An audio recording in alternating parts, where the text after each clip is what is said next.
Yo, what up everybody, welcome back to another video, nigga. Hey, this is really bad for Klay Thompson. Let's get straight into it. Flip.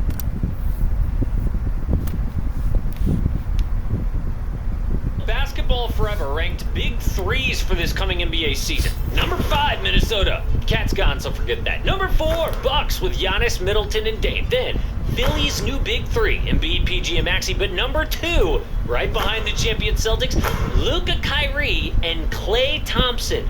So Klay makes a big 3. Is this 2018? Well, ESPN came out. They don't think so. Luka, number 2 in the league. Kyrie, 25. Klay dropped 30 spots. Hey, that's one spot ahead of Austin Reeves. Why aren't the Lakers a big 3? Well, if you ask the Ringer, Klay ain't even in the top 100 anymore.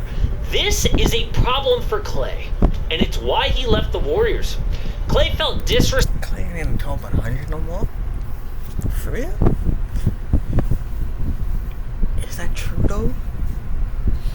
I don't know. Respected by Golden State. They told him, yo, we're going to take care of all our business, then circle back to you. So Klay was so hurt by that, he took meetings. His final list was the Lakers and Mavericks. Klay's dad works for the Lakers, and he grew up idolizing Kobe Bryant. LeBron even offered a pay cut to sign him.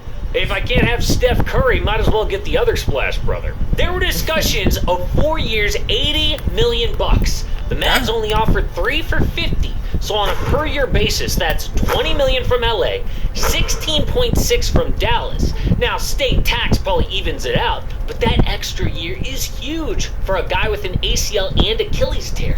But he still chose Dallas. Why? For basketball. Klay chose winning over money to play with Luka and Kyrie. So what's the problem here? Well, they are setting expectations so high, it'll backfire and kill Klay's confidence and game. Mavs coach Jason Kidd even said, on what he's seen from Klay since he got to Dallas, yeah, he's still a superstar.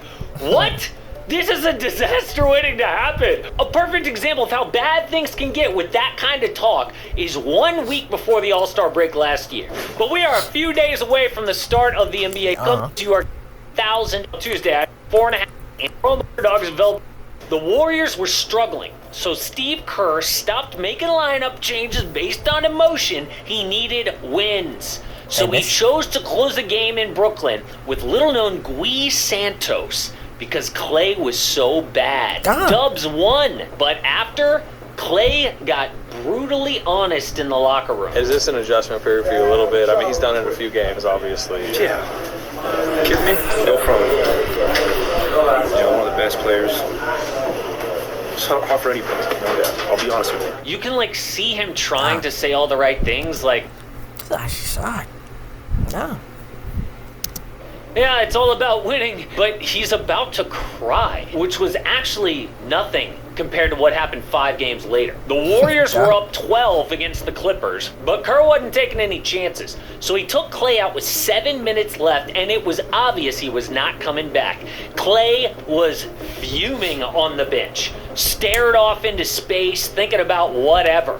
But then, Dubs were down 6 with 48 seconds left. They need a 3. So Kerr puts Klay back in the game, and it worked. Klay drew 2, who found Dre, passed to a wide-open Brandon Podziemski, and bam! Now down just 3 with 39 seconds left. Plenty of time to defend the possession and tie it up. But unbelievably, Klay intentionally fouls the inbounds, guaranteeing the loss. Steve Kerr went ballistic on the sideline. Cameras caught B-Pods in disbelief. Dude's head was not in the game and he blew it. So the next morning, Kerr informed Klay that he was being replaced in the starting lineup by a rookie, B-Pods. Now Klay went off that night. He dropped 35 points in 28 minutes. But people knew he was not coming back. The point is that all of this drama and emotional roller coaster comes from thinking he's still a superstar. Klay just can't accept that his best basketball is behind him. And as long as the Mavericks keep telling him otherwise, it's a problem. So actually, how bad is Klay right now? Is he washed? Okay. Well, the Dubs' 2022 title run was his first full year back. And in those playoffs, Klay actually led the Warriors in minutes, starting all 22 games. He scored 19 points a game on 38% from deep. The next season, he led the NBA in three-pointers made. So what's the issue? Well, actually, we're seeing it in Dallas already. We know that he fits great there on paper. Like last year, the Mavs needed three-point shooting in the biggest moment. They hit just 32% from deep in the finals. And even though the media went off on Luka's defense, the D was actually good. They held Boston to just 109 points per game in the finals.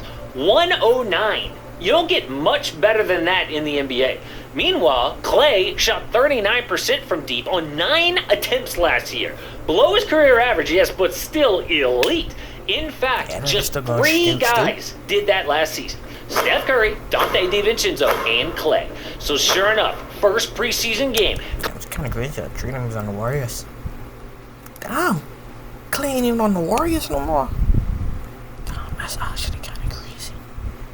Klay dropped 10 points against Utah, 3 of 5 from downtown, 3 assists on limited minutes.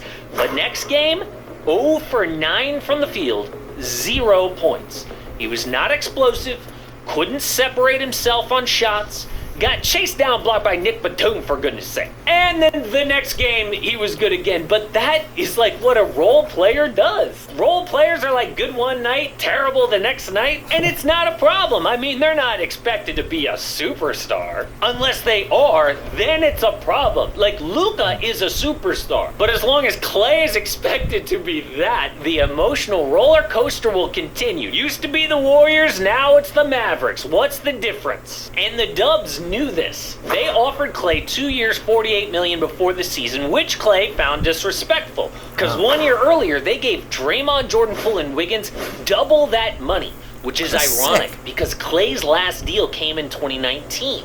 He had just tore his ACL in the finals, but got rewarded with a 5-year max contract. So as a thank you, Klay did not take a player option at the end. But had he had that player option, he would have been a free agent right after the 2022 title and gotten paid with Draymond and Wiggs and been a Warrior for life. Instead, they kicked him to the curb because it was time for a change. In Golden State, he... I don't think you know that's happening. I don't think they know he's gonna fall off like this. What happening, man? was always going to be compared to prime Klay, the guy who's going to have a statue outside. So even when he led the NBA in threes, it was not good enough. So this is the mistake that the Mavericks are already making. The one thing... They gotta give Klay a statue. What? We got to. We'll give him a statue. Didn't they give KD? I think they will. Maybe tie his jersey. I know. Curry, definitely. The thing that will fix all this is winning. So this is a look at win totals for the entire Western Conference.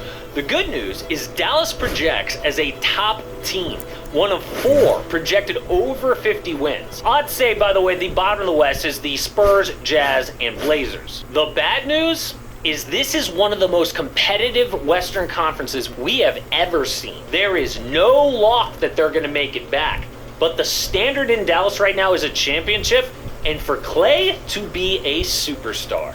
But it's those kinds of expectations that set a player like Klay up to fail. But hey, it can't be worse than the Clippers situation right now. Shams says that Kawhi is going to be out indefinitely to start the year. Dude didn't even play in one preseason game or practice, but still managed to wreck his knee again. So just how bad is it going to be for LA?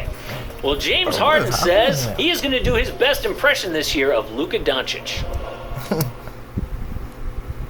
What is happening to Kawhi too? Everybody getting injured. I know they up there in age. Damn. And again, do no practices, nothing, and he's still out indefinitely. It's actually kind of crazy. But hey, that's it for the video. Hope y'all niggas enjoy. And that, peace out. See y'all niggas in the next one. Kissy.